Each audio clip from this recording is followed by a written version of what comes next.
Hey there, and welcome back to the Deep Dive. Good to be here. Today we're taking a close look at something pretty foundational to, well, everything connected these days, the fifth generation of mobile networks, 5G. That's right. We've got this stack of material you share, all looking at how 5G is supposedly enabling, AI, the Internet of Things, real-time communication, Right. basically the next wave of tech. Exactly. So our mission, as always, is to dive into this material, cut through some of the maybe hype, maybe reality, and pull out the core knowledge. What are the key insights, maybe some surprising bits about what 5G really unlocks? Yeah, think of it as us going through the sources, figuring out what they're really saying about 5G's capabilities and, its potential impact. We've done the homework, now we unpack it for you. Okay, let's get into it then. The first thing that just jumps out from all this material is that 5G isn't simply 4G plus. It's presented as a much more fundamental shift. So maybe start there. How is this fifth generation actually fundamentally different from just being a faster 4G? Right, that's absolutely the place to start because, like you said, calling it just faster 4G really misses the entire point. The sources are pretty clear.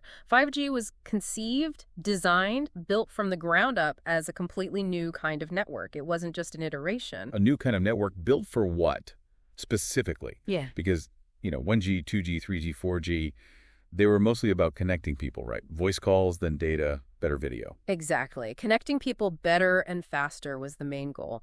But 5G, its design philosophy was way more ambitious from the get-go. The material really hammers home these three core design targets. One, ultra-fast speeds, obviously.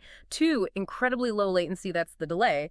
And three, the ability to connect just a massive number of devices all at the same time. Okay, let's break those down a bit. Ultra-fast speeds, we hear that a lot. What kind of numbers are we talking about that make it genuinely different, not just a bit quicker? Well, the theoretical peak data rates the sources mention can go up to, 10 gigabits per second. Now, compare that to even the best 4G LTE you might get. It's not even in the same ballpark. It's a huge leap. 10 gigs.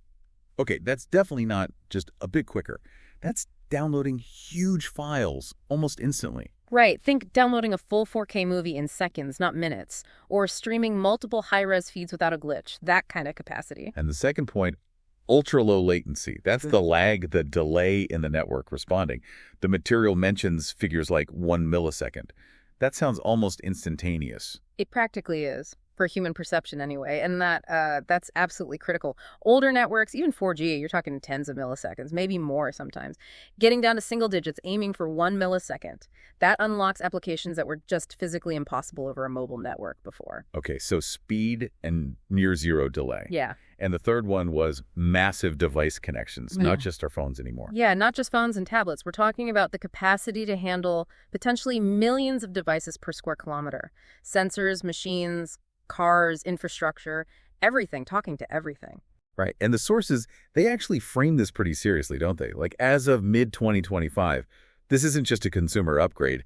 It's seen as critical infrastructure. Very much so. It's described as essential national infrastructure, key for future economic growth, for technological leadership. It's viewed as a strategic asset precisely because it enables all these things beyond just making your phone faster. It's foundational for industry, for smart cities, for AI. So a network designed not just for people talking, but for machines, sensors, systems interacting in real time with minimal delay and massive scale. That vision seems to be captured in what the material calls the three pillars of 5G.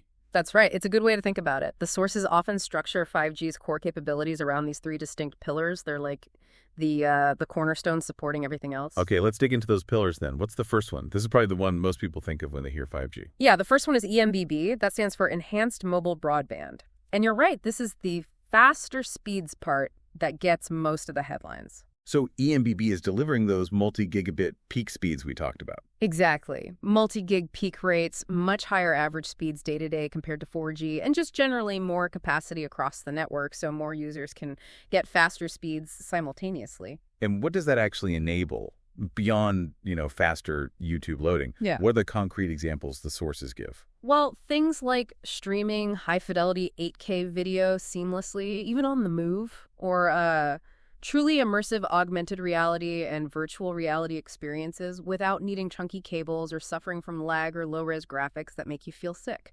It handles those really data-heavy applications much more gracefully. The material also mentions something called fixed wireless access, FWA, under EMPB. That's using 5G for home internet. Yes, exactly. Basically using the 5G network as the last mile connection to your home instead of a cable or fiber line. The sources specifically note this is becoming quite significant, mentioning Canada as an example where it's providing new competition in the home broadband market. Ah, so it could bring high-speed internet to places where maybe laying fiber is too expensive or difficult? Underserved areas. Potentially, yes. That's one of the promises, expanding high-speed access options. So EMBB isn't just about mobile, it's enabling new ways to deliver broadband, too. Okay, interesting. So pillar one, EMAB, basically supercharged speeding capacity. What's the second pillar? You hinted this one might be the real revolution. This is the one that I think enables the most genuinely new stuff. It's called URLLC. Stands for Ultra Reliable Low Latency Communication. Ultra reliable and low latency. So it's not just about speed, but about responsiveness and dependability. Precisely. If EMBB is about how much data you can shovel, URLLC is about how quickly and how reliably you can send critical, smaller bits of data. We're talking about hitting that target of 1 millisecond latency, maybe even less in some scenarios, and combining it with carrier-grade reliability. Carrier-grade reliability. Yeah. Like how reliable are we talking? Think mission-critical systems. The sources mention targets like 99.999% uptime or even higher for certain applications. It's that combination, near-instantaneous response plus rock-solid dependability, that really sets URLLC apart from anything before it in mobile tech. Wow. Okay, so what kind of applications absolutely depend on that level of responsiveness and reliability? Where does near-instant communication become non-negotiable? This is where you get into things that feel like science fiction but are becoming real. Autonomous vehicles are a prime example mentioned. Cars need to talk to each other, V2V, and to roadside infrastructure, V2I, collectively called V2X. Vehicle to everything. Right. And they need to do it with virtually zero delay to coordinate movements, avoid collisions, react to hazards instantly. A 50 millisecond delay, which might be fine for browsing, is completely unacceptable when two cars are deciding who goes first at an intersection. Makes sense. Any delay could be dangerous. Yeah. The sources also brought up remote surgery, telesurgery. That really relies on this, doesn't it? Absolutely. Imagine a specialist surgeon controlling robotic arms performing a procedure on a patient hundreds, maybe thousands of kilometers away. They need immediate haptic feedback, instant response from the robot to their movements. You need URLLC's low latency for the precision and its ultra reliability because, well, you simply cannot have the connection drop or lag in the middle of an operation. Yeah, connection dropped is not something you want to see mid-surgery. What about industrial settings? Industrial automation is another huge area. Think complex manufacturing processes where multiple robots have to work together in perfect synchrony down to the millisecond. URLLC enables that kind of precise, wireless coordination on the factory floor, making operations more flexible and efficient. And for us regular folks, maybe something like cloud gaming, playing a high-end game streamed from a server. Exactly. To make cloud gaming feel truly responsive, like the game is running locally on your device, you need to eliminate that network lag. URLLC is the key to making that experience feel seamless and instant. No more frustrating input delay. Okay, those examples really paint a picture of how eliminating latency unlocks entirely new capabilities. So we've got speed with EMBB, responsiveness and reliability with URLLC. What's the third pillar holding up this 5G structure? The third one tackles scale. It's called MMTC, Massive Machine Type Communications. Massive machine type. So this is about connecting a lot of devices, sheer numbers. Precisely. The main focus here isn't necessarily on super high speeds or ultra low latency for every single device. It's about connection density.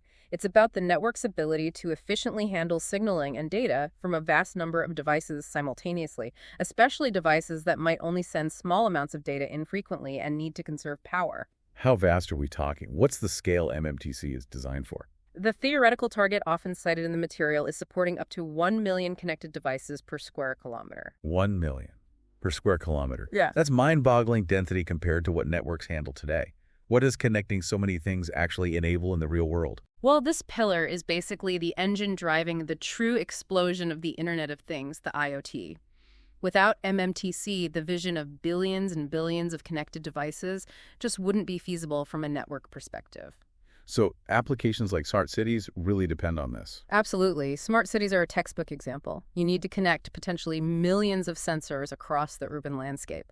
Sensors monitoring traffic flow, detecting available parking spaces, checking air quality levels, measuring water usage in pipes, tracking the fill levels of waste bins, you name it. And these sensors, they probably don't need high speed, but they need to be low power, maybe run on batteries for years and just reliably check in. Exactly. They send small packets of data, often intermittently, and need to be super energy efficient. MMTC is optimized for precisely that scenario, handling huge numbers of these low-power, low-data devices without overwhelming the network. Okay, I can see that. What about other areas? Agriculture, logistics? Smart agriculture is another key one.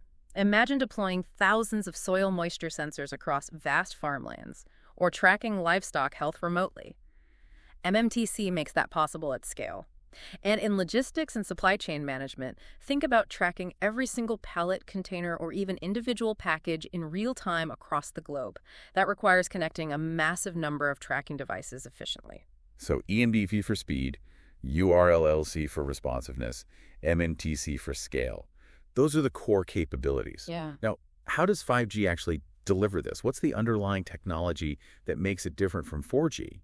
The sources mentioned new spectrum. Right. It's a combination of things. Accessing new spectrum is definitely a big part of it.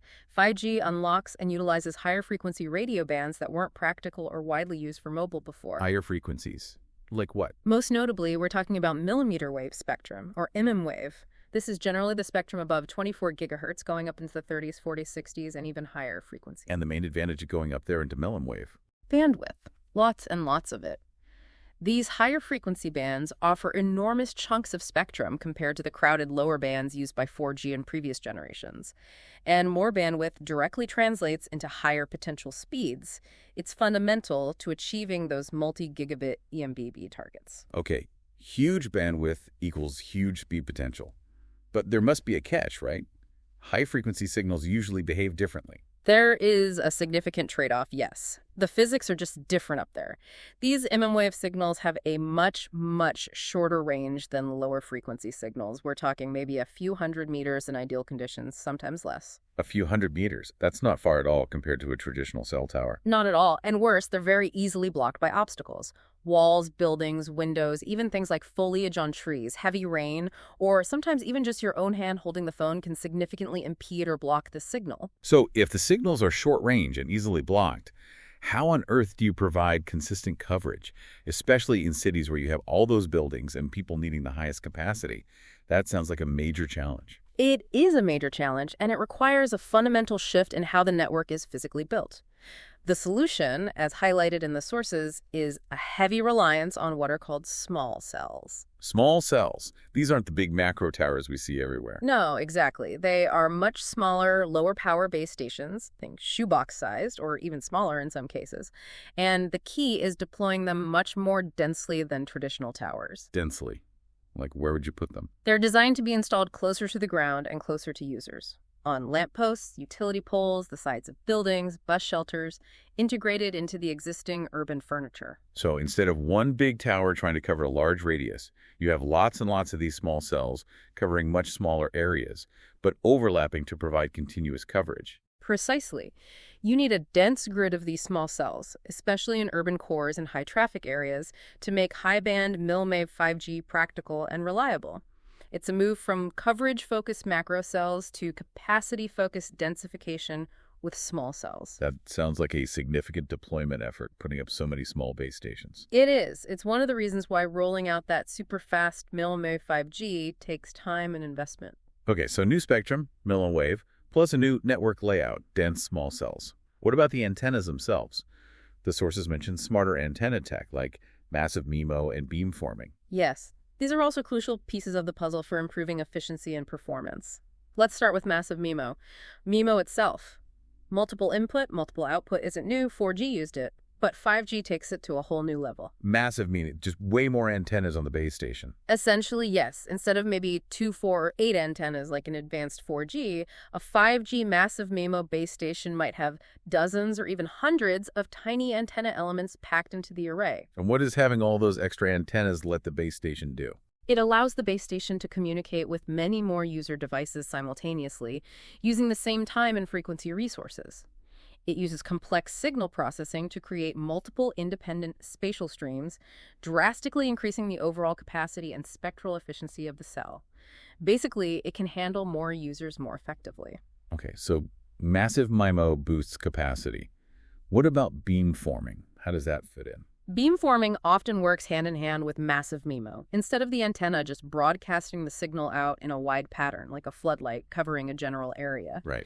beamforming allows the base station, using those many antenna elements, to calculate exactly where a specific user's device is and focus the radio energy into a narrow, concentrated beam pointed directly at that device. Ah, so like a spotlight tracking the user. That's a great analogy. It's a much more precise way of delivering the signal. And the benefit of that spotlight approach. Two main benefits. First, it concentrates the signal power towards the intended user, which means a stronger, faster, more reliable connection for them. Second, because the signal is focused, it significantly reduces interference to other users in the same cell or neighboring cells. Less interference means better performance for everyone. It's a much smarter, more efficient use of the radio waves. Makes sense. Better signal for me, less noise for others. So we've got spectrum, small cells, clever antennas. The sources also really emphasize a core network innovation, something called network slicing. This sounds fundamental to making 5G versatile. It absolutely is. Network slicing is arguably one of the most important architectural innovations in 5G, happening more in the core network software than just the radio part. It allows a mobile operator to take their single physical network infrastructure, All the hardware, the fiber, the base stations. right, all that physical stuff, and logically partition it into multiple virtual end-to-end networks. These are the slices. So carving up the physical network into separate virtual ones, like virtual machines on a server, but for the whole network. That's a very good way to think about it.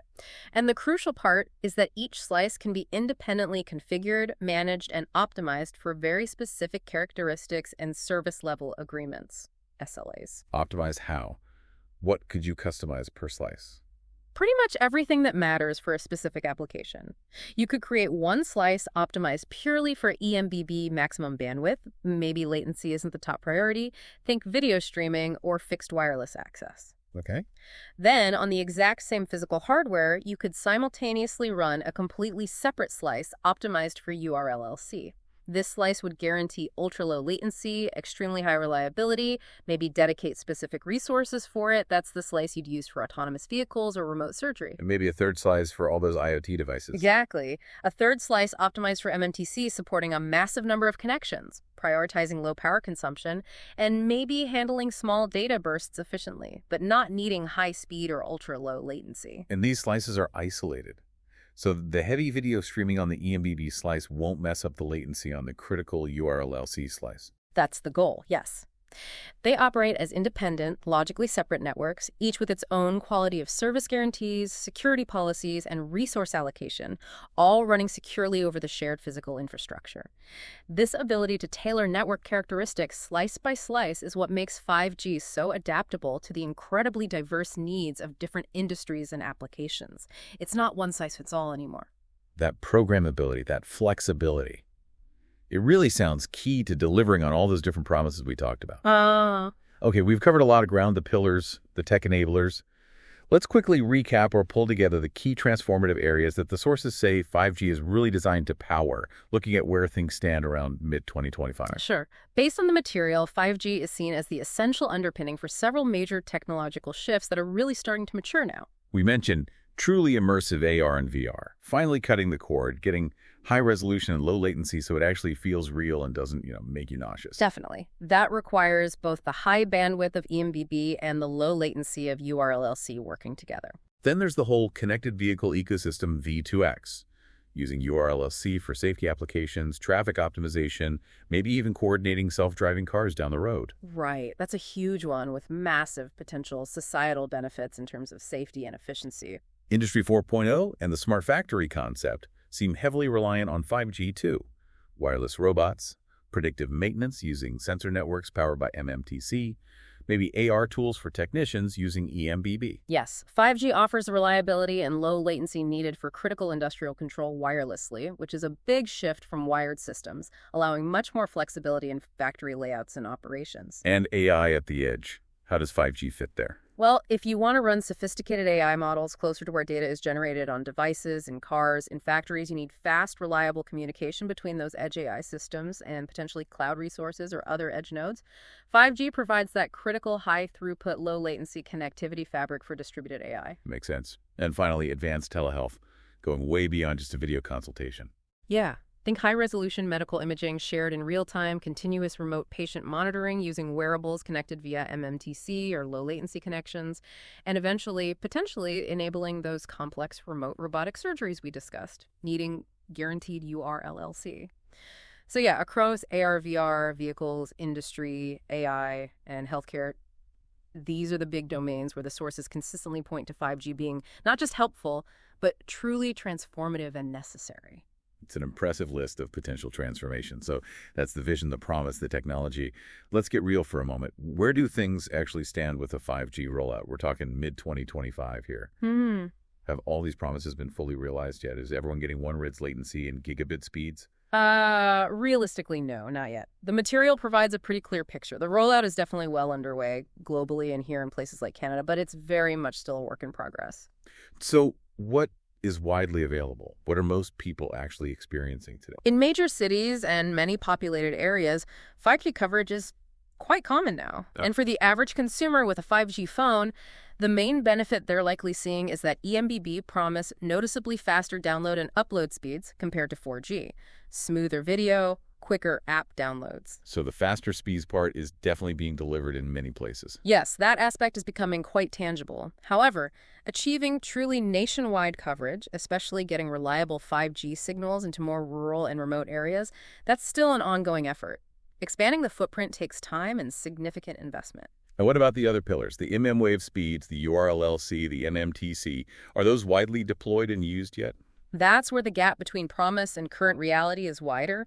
The deployment of that high-frequency mmWave spectrum, which unlocks the absolute top speeds, is still much more limited, typically confined to specific dense urban zones, airports, stadiums, places like that.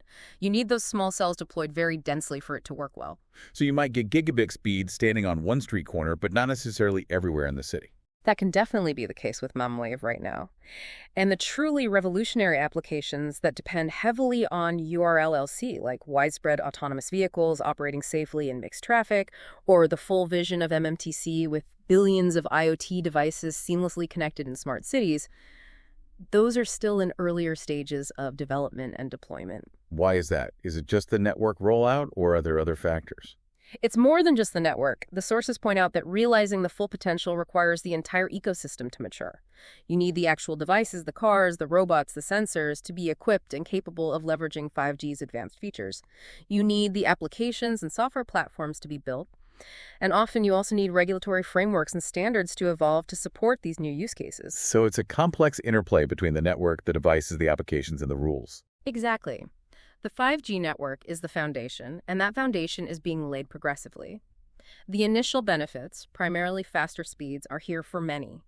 But the truly groundbreaking transformations enabled by URLLC and MMTC will take more time to fully materialize as the whole ecosystem catches up and builds upon that foundation. The deployment itself is seen as a major strategic priority, though, driving economic activity and future capabilities. Okay, that provides good context on the current state of play.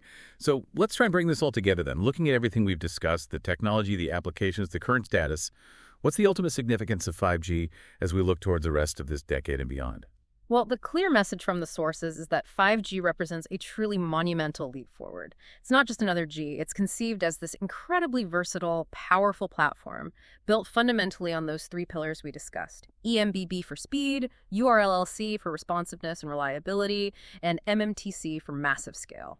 And its core importance, its real significance, comes from its role as the foundational connectivity layer for pretty much all the major technology trends shaping our future. Precisely. It's the network that's explicitly designed from the ground up to enable and support the widespread deployment and effective operation of advanced artificial intelligence, of autonomous systems like vehicles and drones, of truly immersive virtual and augmented realities, and of that vast interconnected Internet of Things. I think the most powerful framing I saw repeated in the material was about that fundamental shift.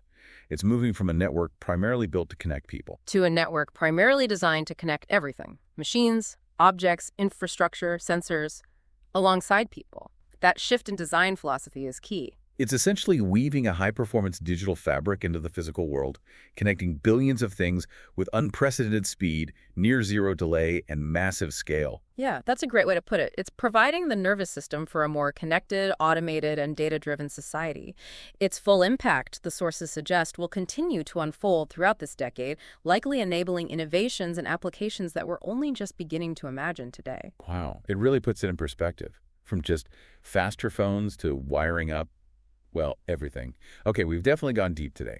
We've unpacked how 5G is fundamentally different from 4G, explored those key pillars, eMBB, URLLC, MMTC, dug into the enabling tech like mmWave, small cells, and network slicing, looked at the transformative applications in AI, IoT vehicles, and more, and got a sense of the current rollout status. It's clear it's a complex but incredibly important technology. The material really underscores its foundational role for what's coming next. So let's leave our listeners with that final provocative thought, drawing straight from the conclusions and the sources.